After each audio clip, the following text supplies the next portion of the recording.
When a racist driver kicks out a little black boy on a deserted road, he has no idea that his actions will have consequences far beyond what he could imagine.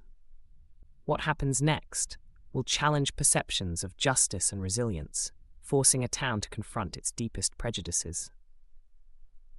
The sun rose quietly over Maplewood, its golden rays spilling through the curtains of the Carter household. The scent of freshly brewed coffee filled the air, mingling with the sound of utensils clinking softly against plates.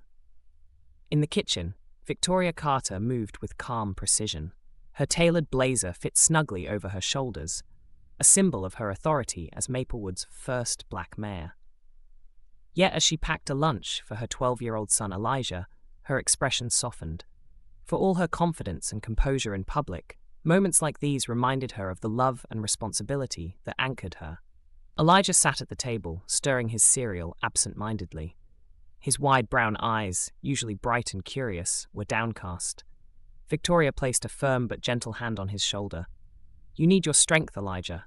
Big things happen when you're ready for them."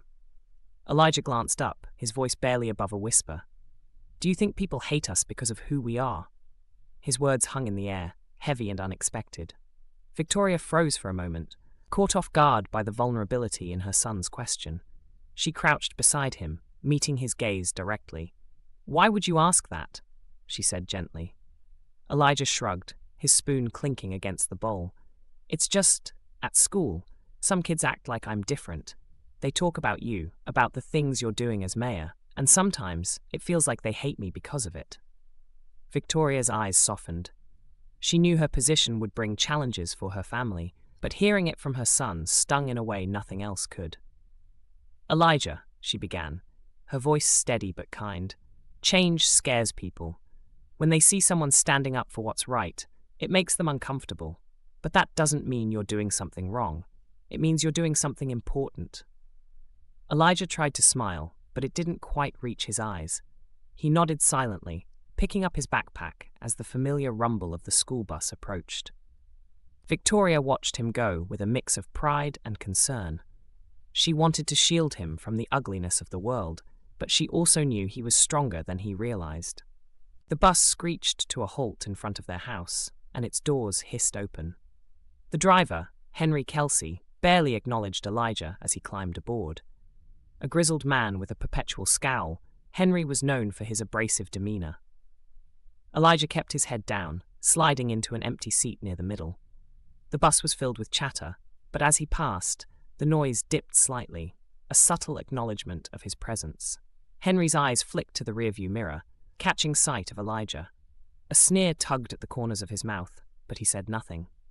He slammed the doors shut and revved the engine, jolting the bus forward with unnecessary force.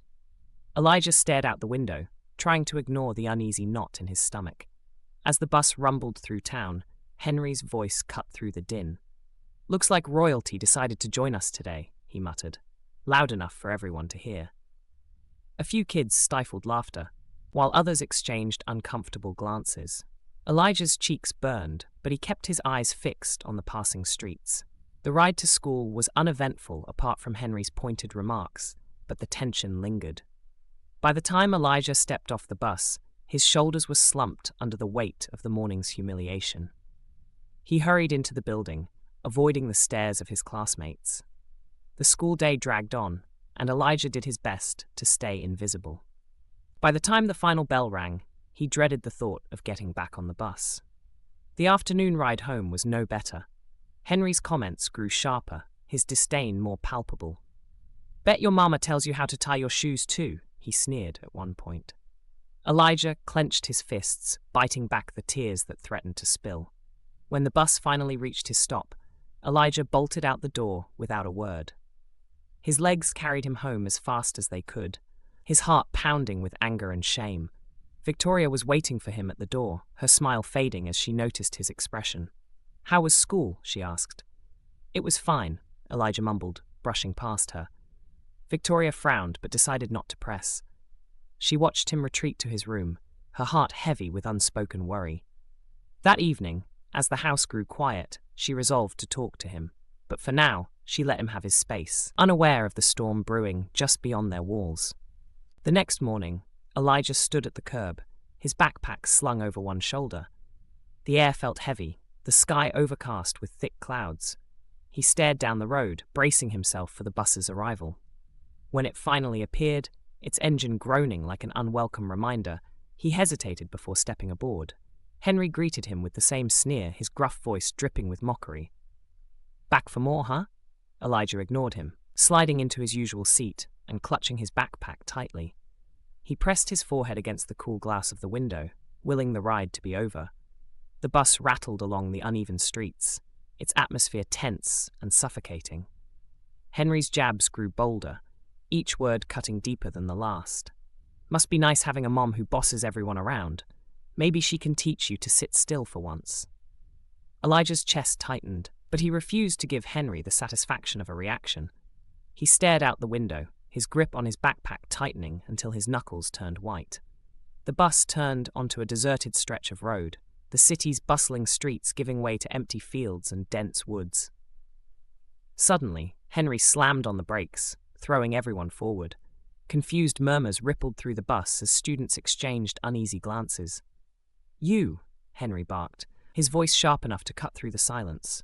"Off!" Elijah's stomach dropped. "What?" he stammered, barely audible.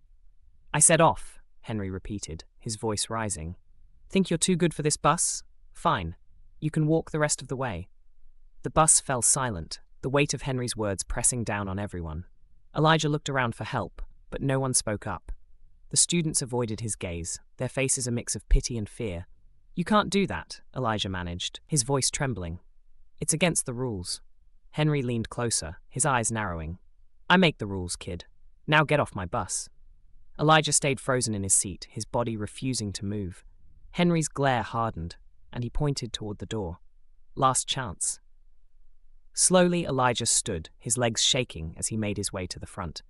He could feel the stares of his classmates boring into his back. When he reached the door, Henry leaned down, his voice dropping to a menacing whisper. "Maybe this will teach you and your mama to stay in your lane." The doors hissed open, and Elijah stepped onto the dusty shoulder of the road.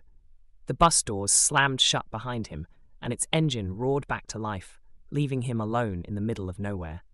The world around him was eerily quiet, the only sounds the rustling of leaves and the distant chirping of birds. Elijah stood there, stunned, as the reality of his situation sank in. The road stretched endlessly in both directions, flanked by tall grass and dense woods. He tightened the straps of his backpack, taking a deep breath to steady himself. One step at a time, he thought, his mother's words echoing in his mind. Strength isn't about never falling, it's about getting back up. Elijah started walking, the heat of the sun beating down on him as the deserted road stretched ahead. Hours passed as Elijah trudged forward, his legs aching and his throat dry. He glanced behind him every so often, half hoping to see a car or another bus, but the road remained empty. His thoughts spiraled, anger and humiliation bubbling just beneath the surface. Finally, he spotted a weathered shack at the edge of the woods. Desperate for shade, he quickened his pace.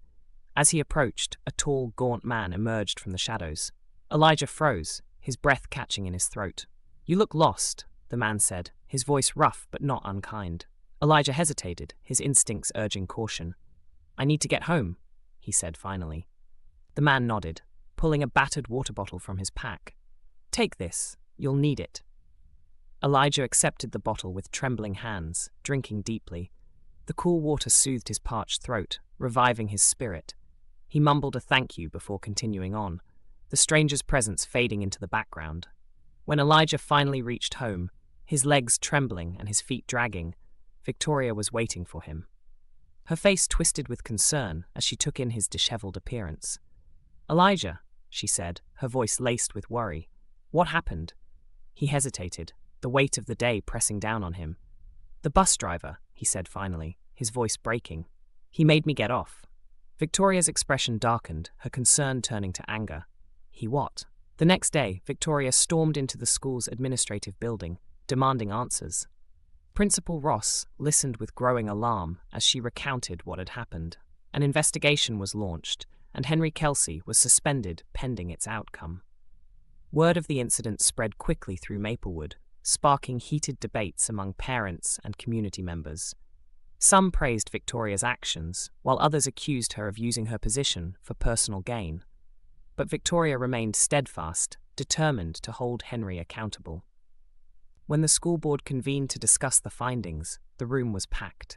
Victoria stood at the podium, her voice unwavering as she spoke. "This is not about revenge. This is about accountability.